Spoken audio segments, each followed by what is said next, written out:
বিসমিল্লাহির রহমানির রহিম। তাহলে আল্লাহর বাণী বা অর্থ সম্পদ চায় না। আল্লাহ এখানে বলছেন একজন ইমানদারের বলছেন, উদ্ধৃতিতে বলছেন যে শুধু তাদের কাছ থেকে তোমরা উপদেশ গ্রহণ করো, তাদের কাছ থেকে শিক্ষা গ্রহণ করে তাদেরকে অনুসরণ করো যারা কোনো পারিশ্রমিক চায় না, উপদেশ দানের বিনিময়ে কোনো পারিশ্রমিক চান না।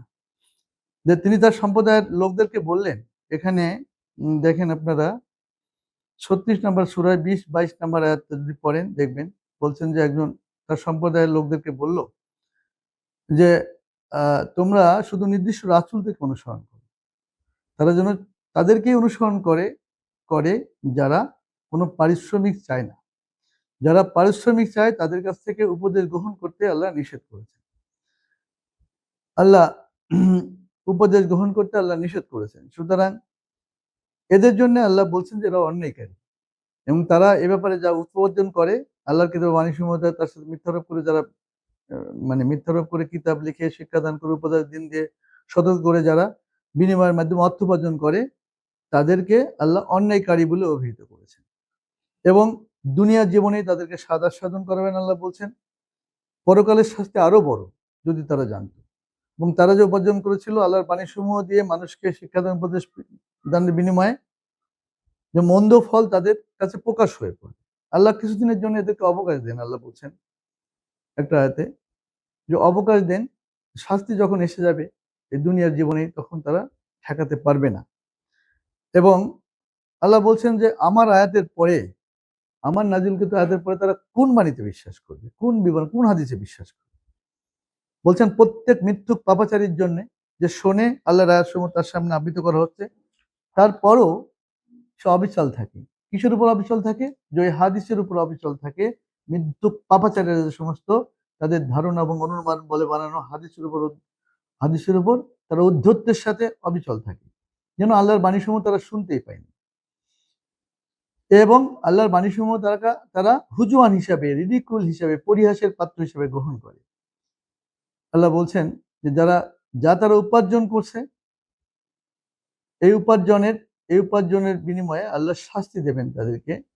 এবং যারা এই উপার্জনকারীদের কথা শোনে তাদের কথা বলছেন যে তাদেরকে যারা আউলিয়া হিসাবে গ্রহণ করছে, তারা তাদের কোনো কাজে আসবে না, তাদের জন্য রয়েছে মহাশাস্তি। আল্লাহ দেখেন বলছে এই নির্দিষ্ট বিবরণ কি আল্লাহ হাদিসে, তবে কি তারা বলছে নিশ্চয় এটি নিশ্চিতভাবেই মহিমান্বিত আল কোরআন, শিরলে নবেল কোরআন, যা সে একটি সুরক্ষিত কিতাবে পবিত্র গুণ ছাড়া তাকে স্পর্শ করতে পারে না, তা সৃষ্টিকুলের প্রভুর নিকট থেকে নাজিলকৃত। আল্লাহ কিতাবে বিশ্বাসী বলে দাবিদারদের জিজ্ঞেস করেন, তবে কি তারা এই নির্দিষ্ট বিবরণ মানে আল কোরআনকে তুচ্ছ গণ্য করছে?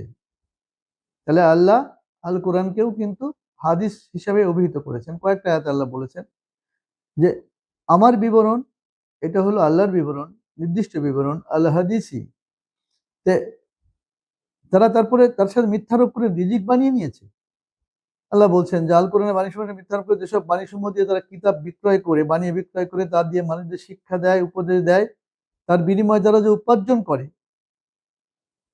আল্লাহ এদের বলতেছে, তাদের উদ্দেশ্যে আল্লাহ বলেছেন অতঃপর কেন নয় যখন তাদের কণ্ঠদেশে পৌঁছে যায় সেই রিজিক, আর তখন তারা কেবল চেয়ে থাকে। আগেও বলছি আমি, আল্লাহ এই আয়াতুল নাজিল করছেন যে যারা ধন সম্পদ এবং জীবন দিয়ে আল্লাহর পথে সর্বাত্মক প্রচেষ্টা চালাবে, তাদের জন্যই রয়েছে আল্লাহর তরফ থেকে পুরস্কার। তারাই আসলে মুসলিম।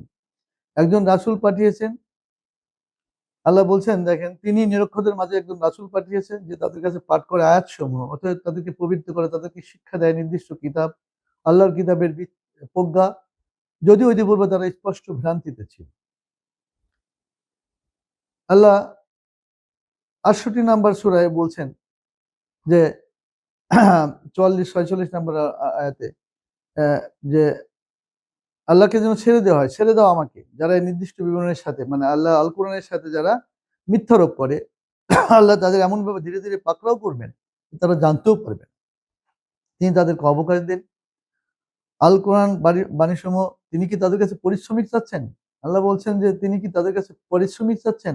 নবী কি তাদের কাছে পরিশ্রমিক চাচ্ছেন যে তারা ঋণের ভারে আক্রান্ত হয়ে গেছে, ভারাক্রান্ত হয়ে পড়েছে, যে শিক্ষা গ্রহণের বিনিময়ে আল্লাহ রাসূলকে পারিশ্রমিক দেওয়া বাবদ যে অর্থ সম্পদ, হ্যাঁ, সেই জন্য অন্য ব্যক্তির কাছে ঋণ নিয়ে তারা ভারাক্রান্ত হয়ে পড়েছে। তো এটা হলো আল্লাহর কিতাব। আল্লাহ বলছেন যে, আল্লাহ নবীকে বলছেন যে আমি তোমার উপর যা নাজিল করেছি আল্লাহর কিতাব দিয়ে মানুষকে শিক্ষা দিতে, এর কোনো বিকল্প নেই। মানুষের ধারণা বা অনুমান বলে বানানো কোনো কিতাব দিয়ে আল্লাহর বাণীর সাথে মিথ্যারোপ করে, আল্লাহর হাদিসকে তুচ্ছ জ্ঞান করে, নিজেদের হাদিস, মন গড়া হাদিসদের শিক্ষা দিয়ে কখনো মানুষ মুসলিম হতে পারবে না, সেই শিক্ষা গ্রহণ করেও মুসলিম হতে পারবে না। আর যারা শিক্ষা দেয় তারা মুসলিম নয়।